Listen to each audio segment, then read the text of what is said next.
going to be doing quest number 84 in the alignment quests. This is for both bontarian and brakmarian alignments, as you both have to go through the same series of fights in this step. So I'm going to start with the first fight of 3, which is against the Grave and his steels that he will summon. So this fight is quite straightforward.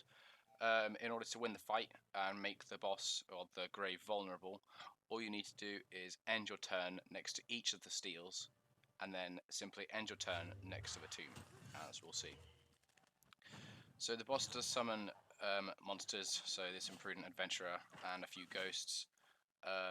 You can generally just ignore them if you're a higher level, but obviously if you can kill them, just kill them, get them out of the way.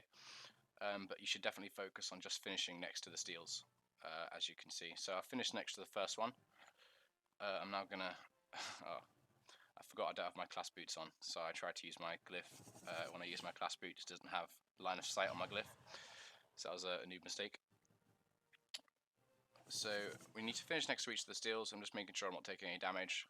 I've never done this fight before myself, so I don't want to risk getting one hit by some random aspect of the game. I know this company and Karma likes to mess with us with things like insta-kill mechanics, so I'm just going through the fight quite quickly, using bubbles, tensions, just damaging the enemy, trying to kill them as I'm moving around the map, finishing next to all the steels. So they just despawn for some reason. They're going to despawn next. They're going to respawn next turn as well, though. But they're going to be full HP again. So again, you don't really have to bother with them. They don't really do much damage, but the Enotroph does reduce movement points. So I've now finished next to that one. I don't have enough movement points or teleport to get to the grave, so I'm just going to attack the adventurer. Do some damage. Just start moving my way up, because now I've finished next to each of the steels. As soon as I finish next to the grave, the fight will be over and we'll win. So I'm just going to finish this fight off. Easy as. So now we need to move down a couple of rooms, as we need to rummage through the crypt. We need to click on a skull, I think. So, yep, let's move down. Oh dear. Yep, so we'll click on the skull, and that will tell us to grab an urn from inside the coffin, apparently. If someone keeps an urn inside of a coffin, that's kind of counterproductive. So now we need to go to Srambad to take the urn to Lao, which will then allow us to proceed with the other fights. So I'll cut back when we're at that step, ready to do the fights. Hey guys, so we're now back. We are at the second fight for the quest, which is against the Arachnes.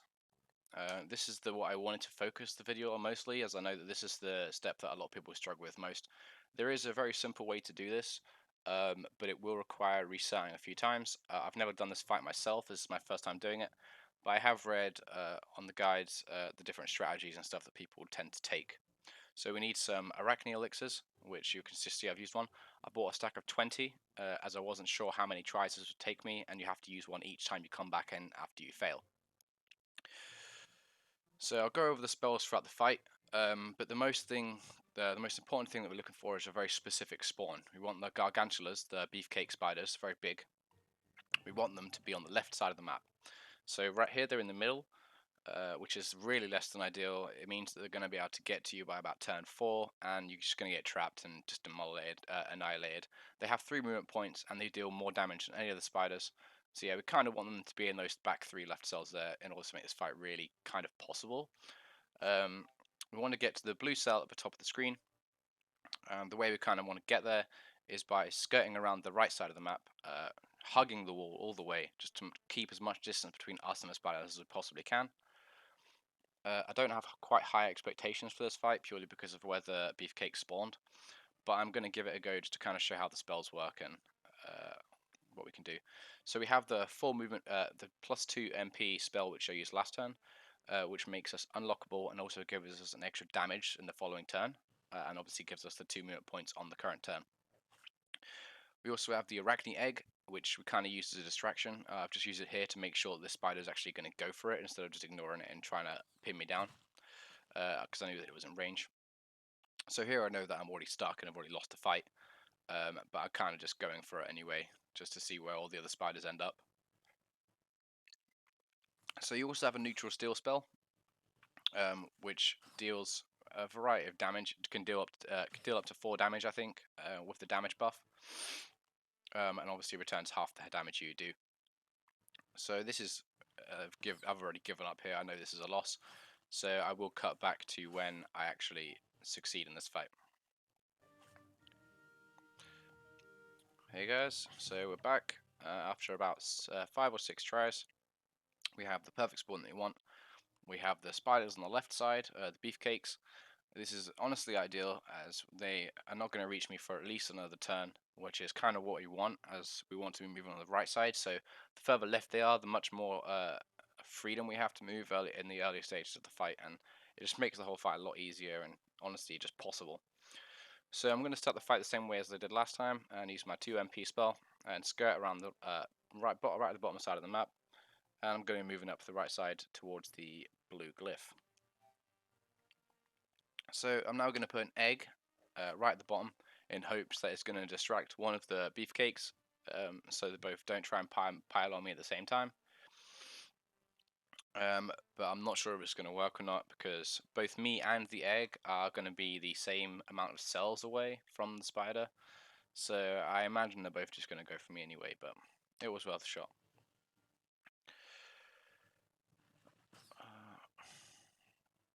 Yep, but that's okay, because we're already in the perfect position. So this is exactly where we want to be at the moment. So we have the daddy long legs blocking up the path to the right, which is perfect what we want, because in the next turn he is going to move. Yep, he's going to move towards me, which clears up the path for me to use my unlockable spell, which also gives me 2 MP, to move up to the corner cell, which we'll see how we're going to use that now. So luckily all of the other spiders go before the beefcakes, so this daddy long legs has now blocked the path, which means that the gargantulas can't actually get to me. I also know that I've stacked a couple of poisons on me at the moment, and I'm going to be taking quite a bit of damage. Yeah, I took 4 damage there. So I've basically decided that I must kill this daddy long legs or I will die. But I'm not too worried about that. The path is now open. However, I know that the gargantulas go last, so the Venomica, the white spider, is going to be blocking the path, which it just did there. Which is, from here, it's really straightforward, because I've just put an egg down just as an extra distraction, so I'm reducing my risk of taking any damage, because I really don't want to lose the fight here, because this is ideal.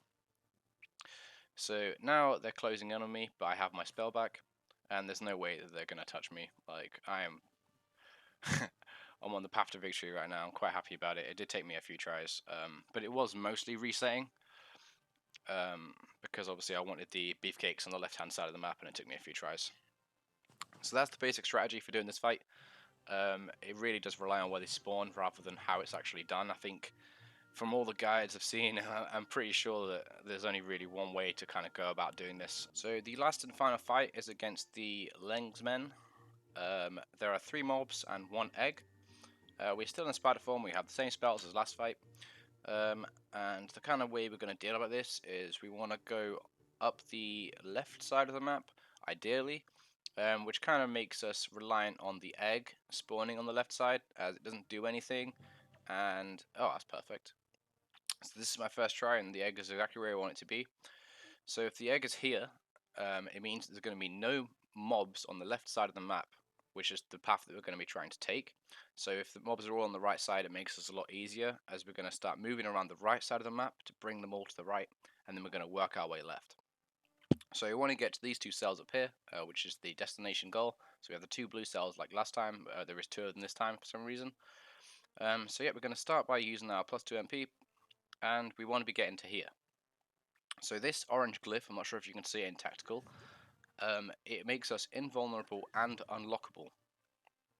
So this is our kind of first destination, but we want to try and bring Leng's men all around to the right side, as we are going to eventually move left towards the immune glyph.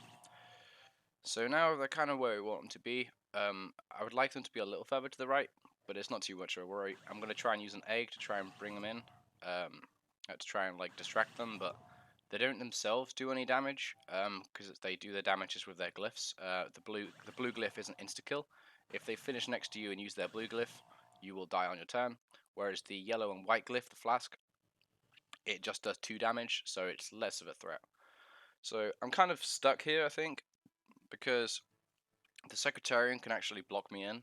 I don't want to stay here because if he comes around to the left, I will be stuck and have nowhere to go, and I will lose. So I'm just going to risk it for the biscuit, and I'm going to move with the possibility of him ending his turn next to me, because I know I'll be within 2 cells of him regardless. So if he finishes next to me and uses his blue glyph, I will die. But it looks like... Ah, nice. So they've both used their white glyphs, which just do 2 damage to me, and I'll much happily take, much happier to take 4 damage than just to die. So for some reason, they sometimes only move once. Like, he only moved once there for some reason, even though if he had just moved another square, he would have used his blue glyph and killed me. But we're going with it anyway. And we'll put an egg down just to block the path and, you know, make them attack the egg, so just to give me a bit more space. But next turn we have won this fight. I found this a lot easier than the Arachne fight. Maybe it was because of the spawn, or if it was just because it's the Ankama's made it easier. Because for some reason some of the mobs really only moved 1 cell, even though they had 2 MP. So I'm not sure why that happened, but I'm not going to argue with it. So now we need to steal the stone, and I think that's it. And then we can go and deliver the stone to the guy in Gizgul, which we will do now. So here we are in Gizgul. We're just going to get deliver the stone to... I'm not even going to try and pronounce that name. Or maybe I am. Ezra Wildnum. Please rate my tries. So we need to work our way through the tower just to get to the tile, which will take us down to the basement. And that'll be quest complete. Thank you very much for watching. If you did find this helpful at all, please feel free to leave a like, comment, and subscribe.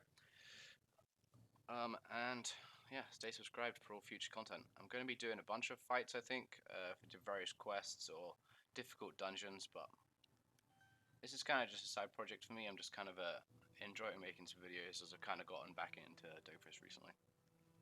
So yeah, thanks for watching.